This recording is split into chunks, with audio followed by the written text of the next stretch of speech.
Hi, my family members. I have come with another new video. Watch the full video, and to show your love, please subscribe my channel. Without wasting any time, let's start the video. After the heroes' test battle against Goku, Invincible and the Immortal took a moment to catch their breath, while Goku stretched with his usual carefree smile. Despite having been defeated without Goku even making much of an effort, Mark and the Immortal didn't feel frustrated. Instead, they felt inspired by what the future might hold for them. Cecil, who had been watching everything from the control room, turned off his monitor and picked up his intercom. "Well done, guys. This has given us valuable information. Goku, your power's truly amazing, and your abilities are very versatile. For now, we need some time to discuss how you fit into all this. You can help us against potential threats." "Sure. Hello, I'd like to eat something first, since I haven't eaten anything since I arrived." Mark was a bit surprised by Goku's attitude. He really was pretty laid back, despite everything going on, but in a way, he liked that about him. "Yeah, after that I think we could all use a break. And I know a place where we can grab something to eat. Would you like me to take you, Goku?" "Absolutely! I'm more than eager to eat something." "What do you think, Cecil? Can I take him outside so he can eat? Maybe I can show a bit of the city, too." Cecil spent a couple of seconds thinking about Mark's request. He reasoned that Goku wasn't currently a threat, so he could allow it. "Very well. Since he's cooperated with everything we've asked so far, you can take him with you. Just make sure he doesn't empty out the entire restaurant's kitchen." A few minutes later, Goku and Invincible left the base and headed into the city streets. Mark guided Goku to a small but cozy place where they sold giant hamburgers. As soon as they arrived, Goku didn't waste any time ordering and began eating, his eyes glowing with excitement. Mark was speechless at how Goku devoured his food in a matter of seconds, worrying about how much it would all cost, while the restaurant employees looked on, stunned. Even so, the atmosphere stayed relaxed. "Wow, I never thought you could eat like that. You don't eat this way?" "No, I can't do it like that." "Well, I usually eat a lot. It helps me recharge my energy for fighting." "Besides that, think you could tell me more about where you come from? I'm interested in what you mentioned earlier." "You mean the Saiyans?" "Yeah, but I also want to know what life was like there." "Honestly, I don't know too much about the Saiyans. But I can tell you that almost all of them were wiped out when the planet they lived on exploded." Invincible was pretty shocked to hear that. He couldn't believe that such a warrior race could have been exterminated. "I'm not sure what to think about that. From what you told me, they sound somewhat like the Viltrumites and how they conquer planets, but wiping them all out is still an atrocity." Goku set down his half-eaten hamburger and scratched his head, looking uncertain. "Well, yes and no. The Saiyans weren't exactly good people, and most of them lived only to fight and conquer planets. But they were ruled by someone even worse, who forced them to do all that." Invincible frowned as he processed this. The idea of such a powerful race being manipulated and then destroyed was unsettling. "How did you survive?" Goku took another big bite of his hamburger before answering. "They sent me to Earth when I was a baby. Apparently because the Saiyans would send infants to conquer weaker worlds. But I was lucky. My grandpa Gomon found me and raised me as his grandson. Thanks to him, I learned to be a good person, not a conqueror." Invincible nodded, realizing that Goku's upbringing had set him on a different path from what he might have become. "That sounds similar to what happened with me. My father also came from another planet, but his original intentions weren't the best." "Yeah, I remember what you told me. And it seems like, unlike the Saiyans, the Viltrumites are more organized with their conquests." Invincible sighed, recalling everything that had happened with his father. He didn't want the conversation to get too dark, so he changed the subject. "Anyway, the important thing is that we decided to do the right thing, no matter where we come from." Goku grinned broadly and finished the rest of his hamburger in one bite.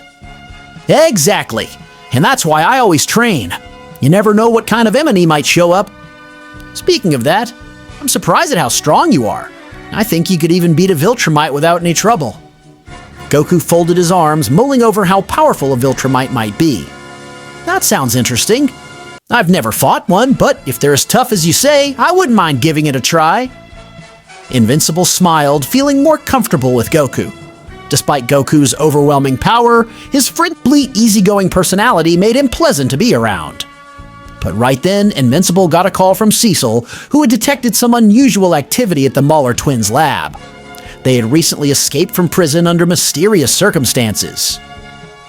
I don't know what the twins are up to this time, but there's a very high energy reading in that area, so I'm requesting your help with this mission.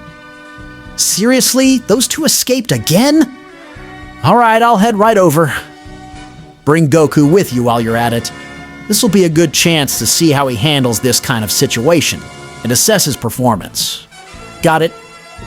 After that brief exchange, Invincible ended the call and turned to Goku as he stood up. Well, I guess you heard him. We gotta go. Goku had already finished eating and smiled excitedly. Great! It's just what I need to burn off my meal. Both of them shot out of the restaurant, leaving the staff slack-jawed at how fast they vanished. While flying through the city, Invincible felt more secure having Goku at his side. He knew this battle would be different with him as an ally. They streaked through the sky toward the Mauler's lab. As they flew, Mart glanced sideways at Goku, a bit surprised by his enthusiasm.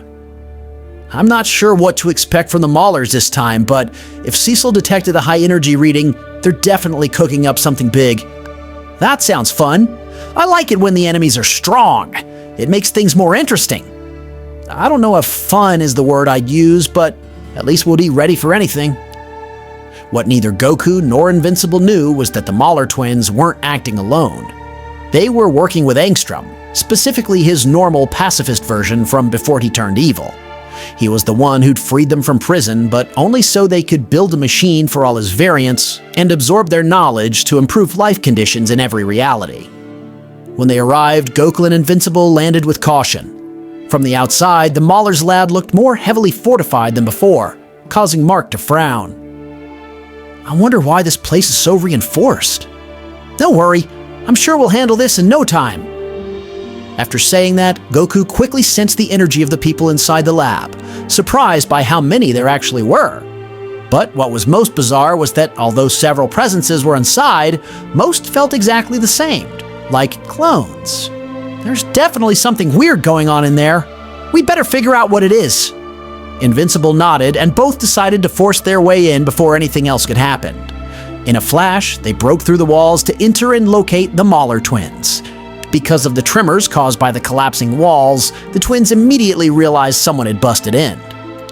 Damn, it looks like they know where we are. No time to lose. Luckily, the machine's already ready.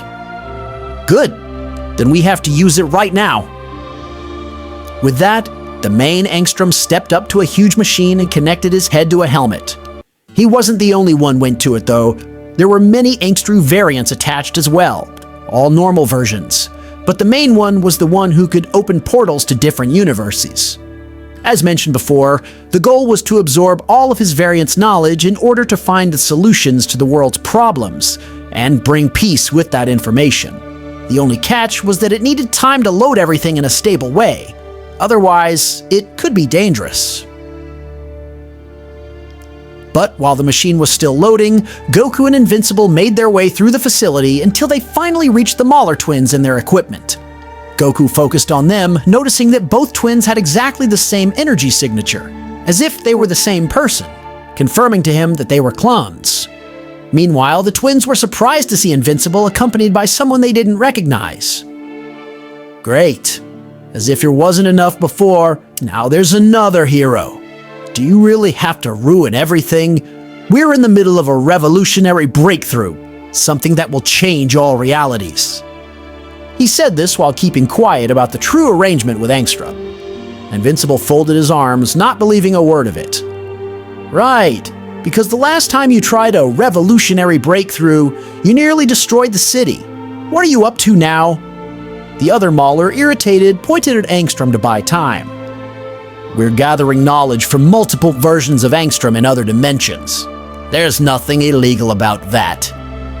Goku just tilted his head as he tried to figure out how the machine worked, without much success. And what's that supposed to do for you? Angstrom opened his eyes and looked at both heroes with a calm expression. The goal is to prove the intelligence of all my variants so we can find solutions to the world's problems.